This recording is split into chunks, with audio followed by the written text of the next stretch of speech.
Hi hello नमस्कार good morning. तसं तब्येत थोडी नरम गरम आहे, आवाजातला जडपणा पण तुम्हाला जाणवतच असेल। पण हा पाऊस बघून ना थोडं छान फ्रेश वाटलं, कारण इकडे काय आहे ना, थोडा पाऊस थोडं ऊन असं सगळं असल्यामुळे क्लायमेट चेंज झालं आहे आणि त्याचा त्रास होतोय। पण पाऊस म्हटलं की छान असं चमचमीत काहीतरी खाणं आलंच। तर स्वयंपाक करता करता राजेशना काहीतरी खायची इच्छा झाली। आता ते माझ्या लक्षात आलं की अनाशी श्रावण चालू आहे आणि राजेशना जो स्नॅक्स हवा आहे तो उपवासासाठी अगदी परफेक्ट आहे। खूप सुंदर रेसिपी, अगदी 10 मिनिटात तयार होते आणि लहान मुलांपासून मोठ्यांपर्यंत सगळ्यांना आवडते। तुम्ही एकदा नक्की करून बघा। उपवासात नेहमी खिचडी आणि वरीचा भात किंवा वडे खाण्यापेक्षा ही एक वेगळी रेसिपी अगदी कमी साहित्यात तयार होते। खूप तामझाम नाही आहे, काहीच नाही आहे। आता मी 4 बटाटे घेतले, ते आपण छान सोलून घ्यायचे। आता याचं प्रमाण तुम्ही किती लोकांसाठी करणार आहे वगैरे ह्याच्यावर कमी जास्त करून घ्या। तर मला 4 बटाटे इनफ होणार आहेत, तर त्याची साल काढून घेऊया आपण। आणि साल काढून व्यवस्थित हे तयार करून स्वच्छ धुवून घ्यायच्यात एकदा पाण्याने। आणि आता आपण हे खिसून घेणार आहोत। आता ही रेसिपी ना काय म्हणू, एक छान स्नॅक्स होऊ शकतं। म्हणजे वरून छान कुरकुरीत होतात, आतमध्ये थोडीशी अशी मऊ आणि खूप सुंदर आणि टेस्टी रेसिपी होते। तर तुम्ही एकदा नक्की करून बघा आणि केली तर मला कमेंटमध्ये सांगायला विसरू नका। तर हे छान खिसून घेतलं। आता यामध्ये ना बटाट्यामध्ये खूप सारा स्टार्च असतो, म्हणजे तुम्ही खिसल्यानंतर जाणवेल की खूप पाणी यामध्ये असतं। तर आपण ह्यातला सगळा स्टार्च असा घट्ट पिळून घ्यायचा आहे, म्हणजे पूर्ण हा खिस कोरडा करून घ्यायचा आहे। आणि आपण पुढे बघूया काय करायचं। तर एका बाउलमध्ये हा सगळा खिस काढून घेतलाय मी। आता ते पाणी जे आहे ना ते वाया घालवू नका, ते स्किनला लावलत ना तर पिगमेंटेशनचे वगैरे जे काय समस्या असतात त्या निघून जातात, कमी होतात।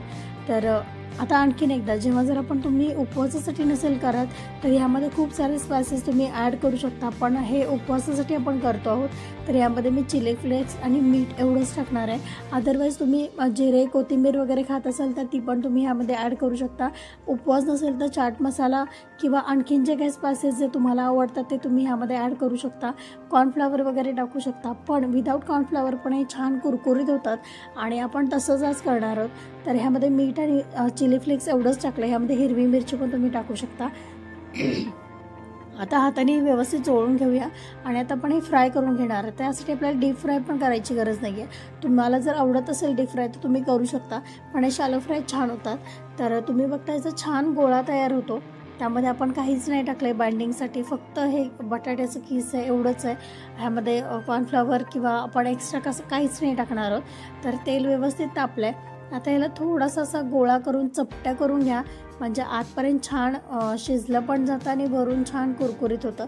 तर अशा आपण हे छानसे टिक्की करून घेणार आहोत आणि व्यवस्थित आपण हे शॅलो फ्राय करून घ्यायचं। आता गॅस मीडियम आचेवर ठेवला आहे, तो जर फुल ठेवला तर तुम्ही हे करपण्याची शक्यता असते। त्यामुळे मीडियम आचेवर हे व्यवस्थित आपण दोन्ही बाजूने फ्राय करून घेणार आहोत। तुम्ही बघू शकता तेल व्यवस्थित तापू द्यायचं, नाहीतर काय होतं त्या बटाट्याचे जे खिस आपण केला आहे त्याचे ते असं वेगवेगळं होऊ शकतं, त्याला बाइंडिंग येणार नाही पटकन आणि त्यामुळे मग ते सगळं टिक्की अशी खराब होऊ शकते। त्यामुळे तेल व्यवस्थित तापू द्यायचं आणि मग ही टिक्की तुम्ही तेलामध्ये सोडा। आता बघू शकता तेलातून व्यवस्थित सुटते। जर व्यवस्थित तेलच म्हणजे काय म्हणू गरम झालं असेल तर ते खाली चिटकत नाही फार आणि कढईला व्यवस्थित सोडून देते ते। आणि आता आपण हे व्यवस्थित पलटी करून घेऊया। दोन्ही बाजूने छान खरपूसपणे भाजून घ्यायचं आहे। तुम्ही बघू शकता एक बाजू छान अशी गोल्डन भाजली गेली। आता दुसऱ्या बाजूने आपण छान हे फ्राय करून घेऊया।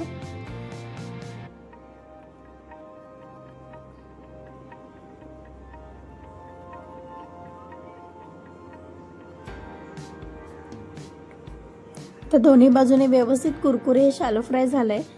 आता आपण हे काढून घ्यायचं आहे। छान दाबून असं प्रेस करून हे तळून घ्या, म्हणजे काय होतं आतपर्यंत छान शिजले जातात बटाटे आणि वरून पण छान असे क्रिस्पी होतात। तर ही खूप स्टार्टर रेसिपी आपण म्हणू शकतो किंवा लहान मुलांच्या टिफिनला तुम्ही कधी कधी देऊ शकता, मुलांना खूप आवडते। तर आता आपण हे काढून घेऊया, एका टिश्यूवर आपण काढून घेऊया, म्हणजे एक्स्ट्राचं जे तेल असेल ते ह्यामधून कमी होईल। तसं पण आपण हे खूप तेलामध्ये नाही करणार आहोत, थोडं शॅलो फ्रायच करणार आहोत। त्यामुळे तेल असं पण जास्ती हे नाही होत, लागत नाही या रेसिपीसाठी। तर आपण हे सगळ्या टिक्क्या काढून घेऊया आणि आता मी दुसरी बॅच टाकते आणि ती पण छान फ्राय करून घेते। हे 2 बॅचमध्ये मला करावं लागलं, थोडंसं क्वांटिटी जास्ती असल्यामुळे।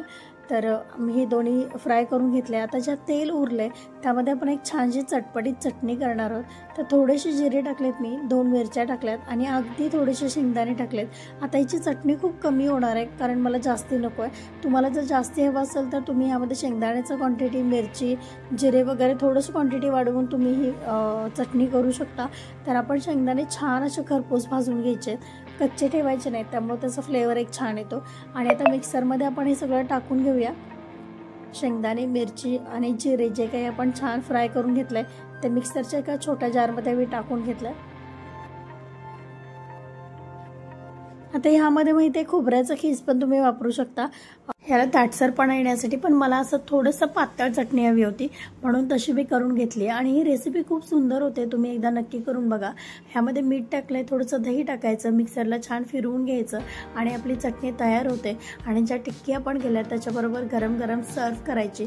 तुम्हाला माहीत नाही, अमेझिंग रेसिपी होते, खूप छान लागते. एकदा नक्की करून बघा आणि मला कमेंटमध्ये सांगायला विसरू नका.